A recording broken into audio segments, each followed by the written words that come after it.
Сейчас покажу, как бесплатно слушать музыку внутри приложения Telegram. Все, что нам потребуется, это обычное приложение Telegram. Эта функция работает как на Android смартфоне, так и на iPhone. Нужно просто обычное приложение Telegram. Открываем это приложение, вот здесь нажимаем поиск и в поиске вводим вот такую фразу. Нажимаем поиск и нам нужно вот это вот приложение.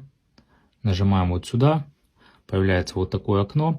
И открываем вот сюда, нажимая вот сюда музыку, открывается еще одно приложение внутри Телеграмма. Ждем, пока загрузится. И вот здесь у нас есть список большой песен, которые мы можем слушать прямо внутри приложения Telegram. Рассортировано здесь на главной странице по популярности рассортировано.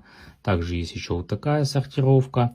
И плюс мы можем искать любую музыку вот здесь в окне. Просто вводим название артиста, либо песни, и из большого списка песен находится то, что мы ищем. Можем нажать play, и музыка будет играться, либо таким вот образом можно включить плеер. Для того, чтобы вернуться назад, нажимаем вот сюда, чтобы выйти, нажимаем вот сюда и закрываем Telegram.